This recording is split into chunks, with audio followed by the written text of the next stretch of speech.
બોટાદમાં ન્યાયતંત્ર પર વિશ્વાસ ધરાવતા પત્રકારોને 6 વર્ષની લાંબી લડત બાદ આખરે ન્યાય મળ્યો છે। પત્રકાર એકતા પરિષદના જિલ્લા પ્રમુખ ધર્મેન્દ્રભાઈ લાઠીગરા, પ્રવીણભાઈ મુંજપરા અને રાજન રંગપ્રિયા વિરુદ્ધ નોંધાયેલ ફરિયાદમાં 6 વર્ષના લાંબા સંઘર્ષ બાદ આખરે દૂધનું દૂધ અને પાણીનું પાણી કરવામાં આવ્યું છે। એડવોકેટ પારસ બાવળિયાની ધારદાર દલીલ અને ઉલટ તપાસમાં સત્ય હકીકત બહાર આવી હતી।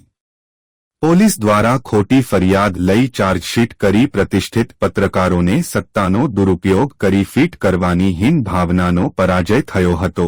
ટ્યુશન ક્લાસીસના સંચાલકને હાથો બનાવી કોઈપણ પુરાવા વગર ફરિયાદ નોંધી હોય, સંપૂર્ણ ફરિયાદ ખોટી અને ઉપજાવી કાઢેલી હોય તેની ખરાઈ ન્યાય કોર્ટમાં કરવામાં આવી હતી। CCTV footage, call detail, location, મુદ્દામાલ નહીં હોવા છતાં ફરિયાદ લેવામાં આવી હતી। બીજી તરફ તમામ જરૂરી સાક્ષીઓના કોર્ટમાં લેવાયેલ નિવેદનો અને ચાર્જશીટના નિવેદનો એકબીજાના વિરુદ્ધમાં હોવાનું કોર્ટમાં પુરવાર થયું હતું। છતાં પીએસઓ અને ઇન્વેસ્ટિગેશન ઓફિસરે માત્ર ને માત્ર પૂર્વગ્રહ અને દાજ રાખી પત્રકારો પર ખોટી ફરિયાદ કરવામાં આવી હતી, જેમાં ન્યાયતંત્રએ ત્રણેય પત્રકારોને નિર્દોષ જાહેર કર્યા છે।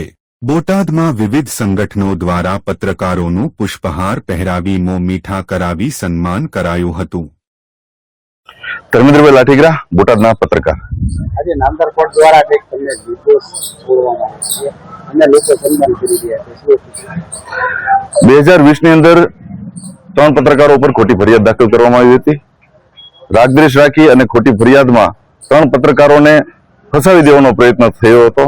ત્યારે નામદાર કોર્ટમાં આ સમગ્ર કેસ ચાલી જતા ન્યાયપાલિકા પર અમને વિશ્વાસ હતો।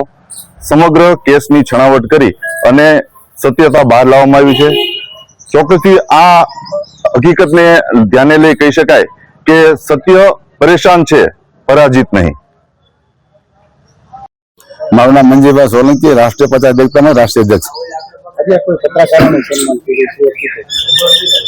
પત્રકારો જે નેશનલ મીડિયા જે રહ્યા એને તો સરકારે ખરીદી લીધા છે, પણ જે સોશિયલ મીડિયા વાળા જનતાની જે અવાજ ઉપાડતા હોય, સતત મેદાનમાં રહેતા હોય, પોતાનો, મારી ભાષામાં બોલું, પોઈન્ટ પૈસાનો પેટ્રોલ વાપરી અને આમ જનતાની જો સેવા કરતા હોય ને એની મદદરૂપ થતા હોય ને એની ઉપર સત્તામાં બેઠેલા સત્તાધીશો અને સરકારના જે ગુલામો જે ખોટી ફરિયાદ કરીને એક સારા એવા પત્રકારોને માટે ખોટી ફરિયાદ દાખલ કરતા હોય, એમના માટે સબક છે કે તમે ફરિયાદ ખોટી કરજો, પણ ન્યાયપાલિકાની માલપા અમુક માણસો બેઠા છે કે સાચાને સાચું ને ખોટાને ખોટું કહેવા વાળા છે।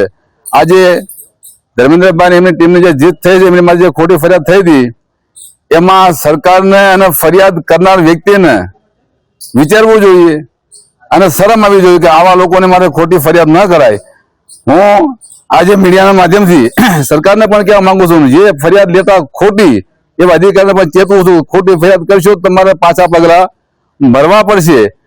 અને ધર્મેન્દ્રભાઈ જેવા સારા પત્રકારની બોટાદ નહીં પણ ગુજરાતને જરૂર છે।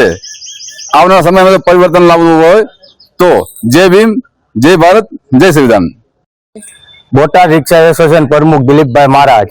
આજે પત્રકારો કોઈ નિર્દોષ હતા છે એનું તમે સન્માન કર્યું, શું હકીકત છે અને કેવી રીતે? હવે બોટાદ જિલ્લાના પત્રકાર એટલે સત્યના રાહ ઉપર ચાલવા વાળા છે ધર્મેન્દ્રભાઈ, રાજનભાઈ, પરીનભાઈ। હવે આ લોકો બોટાદ જિલ્લામાં જે પત્રકારની ફરજ નિભાવે છે પણ સત્યની રાહ ઉપર સત્યનો અવાજ ઉઠાવે છે, તો એ લોકો ઉપર જે ખોટી ફરિયાદ કરવામાં આવી હતી ખંડણી બારામાં, તો એમાં નિર્દોષ જાહેર થયા છે અને સત્યની રાહ હંમેશા સત્ય બેલ લાગે છે પણ સત્યની જીત થાય છે। એટલે અમે ધર્મેન્દ્રભાઈ, રાજનભાઈ, પરીનભાઈ એ લોકોની સાથે જોઈએ અને સત્યની સાથે જોઈએ, એ લોકો હંમેશા માટે સત્યની અવાજ ઉઠાવતા જ આવે છે અને અવાજ ઉઠાવશે જ તે।